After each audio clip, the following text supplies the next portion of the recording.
I actually got kicked out of jump school, so that's my, I don't know if I'm even qualified to be up here, but I was always kind of the bad boy of the group. So I usually do better speaking off cuff, but today I actually prepared some notes, not because I was concerned I'd leave something out, but to keep myself on track and not to go off talking about Milo and the Battle of the Bulge all day, which I probably could. Although there were whispers of doing a rededication event for Milo since last spring, my involvement in this project did not start until September when I met with Jerry and Sabina, where they provided me various pictures, letters, as well as Milo's medals. So I knew then that we needed to do something special, and I promised them the project would be done well and done accurately. But I just didn't realize how big it was end up going to be. At first, we were simply planning on displaying a plaque along with his medals, but as I started digging into the story more, we ended up with so much information that we needed this display case. Luckily, we had one just sitting in the back, sitting there with nothing in it, so things were just working out. We put together a nice display to commemorate Milo and better tell his story for all patients and employees to appreciate here. I also felt it necessary to acknowledge the sacrifices of Milo's brothers in the 551st with a brief history of that battalion. If anyone is familiar with the Band of Brothers, I know that was mentioned earlier, I think Milo's story in the 551st gives it a run for its money. The artifacts in the display all have a special connection to Milo's story, and a great deal of time and effort were spent covering every little detail to make it as accurate as possible, from the palm tree logo on the helmet, ammo pouches of the only weapons Milo had with him during his exploits in Lignan, and also an 81 millimeter mortar cloverleaf end cap, as Milo was transporting this very type of ammunition in his truck when he ended up in the ditch outside of Lignan, an event that seemed unlucky for the Allies at first, but would end up being a bigger misfortune for the German 2nd SS Panzer Division. This event today is somewhat bittersweet for myself, as I very much enjoyed putting this project together and learning of Milo's story. In fact, I was probably spending a little bit too much time researching Milo at work, and I started to realize I might have a problem when I was looking forward to Mondays more than Fridays. I kept Milo's medals in my office, and I think his Distinguished Service Cross started channeling some of its magic energy as I became increasingly motivated to do something bigger and more meaningful the more research I did. As the project grew, I knew I was going to need some help to get it done right, and lucky for me, I didn't have to look too far. For those who don't know, I oversee the volunteer program throughout the Northeast Wisconsin VA system, and we had some remarkable individuals step up to help, and without their contributions, this project wouldn't have been possible. There were a number of people who supported us on our project, and I'm sure I'll leave some folks out who assisted in one way or another, but I'd like to thank a few of our volunteers who made important contributions. Linda Grunwald, where's Linda at? Greg Hammond. Mark Perlott. I actually asked Mark to find a parachute for the display, not thinking he'd find one, but just to give him something to do, and he actually pulled it off. So thank you all for your contributions. Some other folks I'd like to mention, Karen Cashman. Karen, go ahead, raise your hand. Karen, thanks. Offering her help and taking the initiative, running all over town, finding some of the items for the display, even some items that we ended up not even using. So thank you, Karen. Elizabeth Carlson, I don't know if she's here today. Elizabeth, she did all the sewing, all the patches, and putting on the replica uniform that we have here. Elizabeth was an Army vet herself, so she was very qualified to handle the project, so thank you, Elizabeth. Terry Bartell, the artist. Terry's contributions basically made this project look like a professional was in charge of it rather than a preschooler such as myself would have done. So some of the items in the display are actual artifacts, and some are newly purchased items, and Terry made everything look authentic. She did a remarkable job, so thank you for the final touches you made, Terry.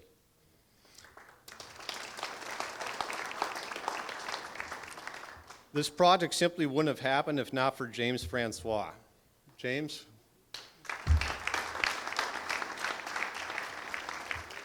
James, like me, was probably the only other person who lost sleep over this project, and he probably had to set his alarm clock to get up this morning to make this event today. But James has a little more special connection with this project than others because, like Milo and Mr. McLean, he's a former paratrooper. Something I can't say. So, without any guidance, James created the shadow box, holding Milo's actual medals. He also spent considerable time and resources putting this whole thing together, finding the right patches and the uniform hardware for the display.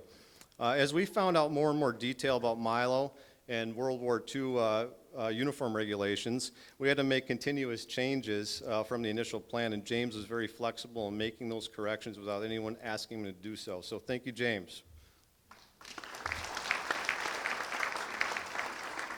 By the way, if anyone's looking for an authentic World War II M1 Garand bayonet, please see James after the event.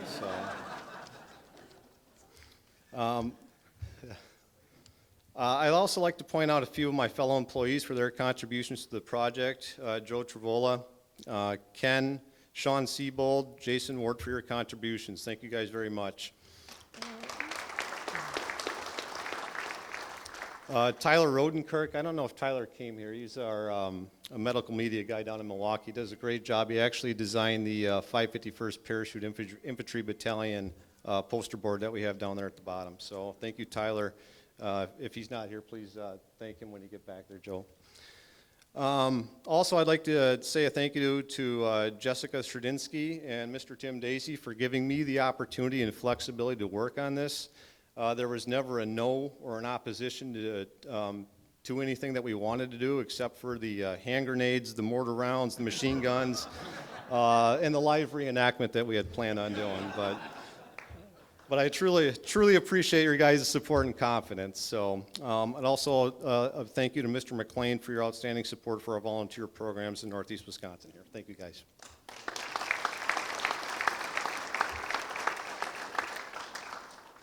Despite the amazing work by many outstanding individuals, this project was still going to require a little bit more help, and luckily we have some amazing organizations in our local community. First, I'd like to recognize our local Vietnam Veterans of America Chapter 224 for their work on providing and honorably folding the flag for the display. Raise your hand, 224. They're a very active chapter and do a lot in the Green Bay area, so thank you guys. I'd also like to especially thank the Neville Museum here in Green Bay. Neville Museum, I think they're in the back there. I feel I owe them a little bit of an apology as they were very willing to assist with this project and be one of the main contributors as they have all of Milo's actual uniforms, patches, relics, and other memorabilia at the museum and offered to provide it to us on a temporary basis. Eventually, we decided that we wanted to go with a more permanent display, and James Peth and the gang over there understood and still offered Ken and I to come over and go through Milo's uniforms, Milo's belongings, so we could make the replica display as accurate as possible. They also provided us with a nice map here down at the bottom of Belgium, the situation in Belgium in early winter in 1944.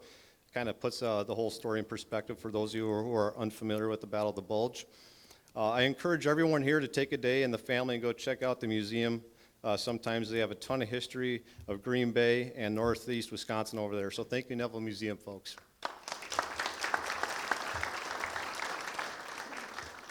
If we were going to make a permanent display, we needed an authentic World War II era Eisenhower Ike-style jacket, similar to Milo's jacket that he had donated to the Neville Museum. I thought this was an item that would have been easily found in one of my volunteers' closets or attics or a garage sale, or perhaps just a simple purchase online. However, this soon proved to be more difficult locating than I thought, and we were considering going back to a smaller display unless we were able to find one. Luckily, the Veterans of the United Nation had one of these jackets and found out we were on the market for one and graciously offered to donate it here to the facility to be showcased on display here. Further, as luck would have it, it was also the same size as Milo's original jacket, so it was just meant to be. I cannot thank the Veterans of the United Nation enough for this incredible donation, and we appreciate them as partners in the community. So thank you, Veterans of the United Nation. Please. Thank you. Thank you. During one of my research episodes online, unsure exactly what I was looking for, I found myself on Google Maps trying to retrace Milo's actions in Belgium. And I found the church in Lignan, still present to this day, which Milo famously guarded while the local Belgians silently observed Christmas Eve. I eventually came across a small chateau just down the road from the church. I clicked on the chateau's information, and all of it was in French. I recognized that they had an email address, and I thought I'd reach out. Thanks to Google Translate, I sent an email to this chateau, and to my surprise, received a response the next day from the owner. Translating it back to English, the email said, "Kyle, indeed Milo's story is very well known here. I will get you in touch with our local historical society." So before I knew it, I was corresponding with a number of contacts in Belgium who sent us a wonderful assortment of information that we use for this display, including pictures of the town during the winter, the train station that Milo hid in initially as the Germans searched through the village. They even sent some comic book clips the Belgian local press made of Milo celebrating his actions that we showcase in the display as well. So I want to say a big thank you to all the locals in Belgium that put the finishing touches on the display, as well as Google Maps and Google Translate too. So finishing up here, it was only fitting that it took the efforts of individuals, community organizations, as well as help from the other side of the world to commemorate a local hero whose actions affected other individuals, communities, and had worldwide implications. And for a facility named in his honor, which stands here to serve individuals within our community who have made and will continue to make sacrifices all over the world. Thank you again for the opportunity for me to spearhead this project. It was an honor and a privilege to do so. Thank you.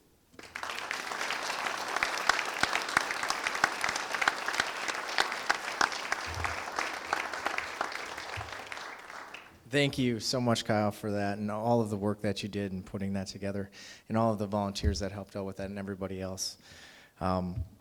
So as we prepare to close this ceremony, I want to thank all those that helped and put this ceremony together, including the Hempner family, Santa Claus, who's back there. So if you guys want to see Santa Claus and get some last-minute requests in before Christmas, he's going to be here. So JT Santa Claus in the back over there. Green Bay West High School for singing today in their quartet. The VFW for being here. No, actually, the color guard with the post was actually Milo's post. So Noble Straubel Post 2037 was actually, Milo was part of it. So the color guard today partially was done from that.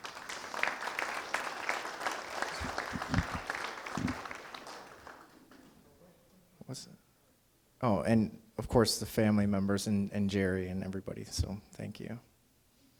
What's that? Oh, yeah. Also, before we go any further, I'd like to bring up Jerry. So Jerry is Milo's daughter, and she would like to say some things for this that was put on together. You know, we couldn't have done it without her and her information that she was able to provide for her. Thank you, Jerry. I got you. It's okay.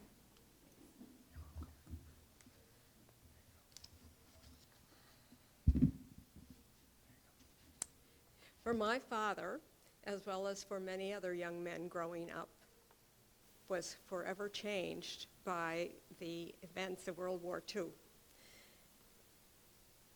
One of 5 children, Milo Clifford Hempner, grew up in a 3-room house on a little knoll in Green Bay, Wisconsin.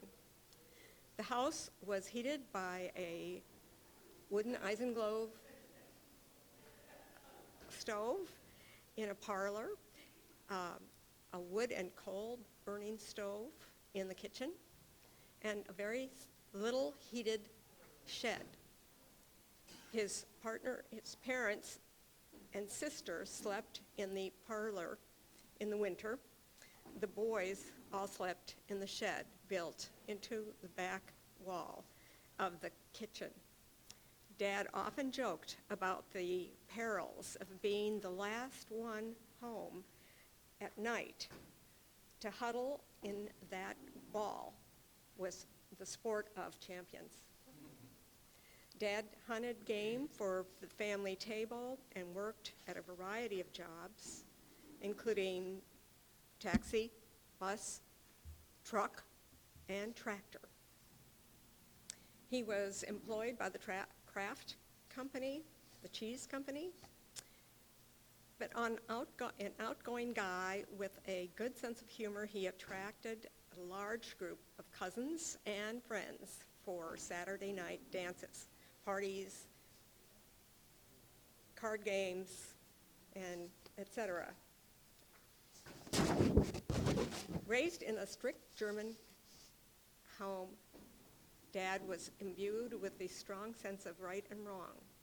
When the call came to serve his country during World War II, he joined many of his friends in enlisting in the Army.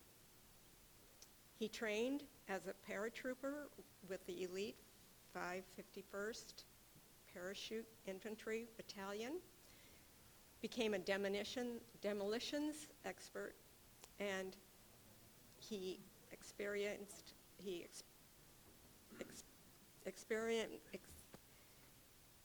and he was a marksman, a sharpshooter, and where he earned one of his first medals. When he met Iola Hope Long, it was love at first sight. Totally in love with each other, yet anxious about the war to come, Dad instead insisted that they shake hands. He did not want to leave. He did not want to leave any orphans. The story of my father's valor can be read, as we have heard, has been beautifully given today.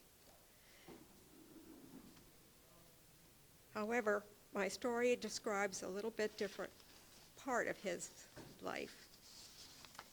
During my early childhood, Dad's war tales told of from his own lips were never meant for my ears.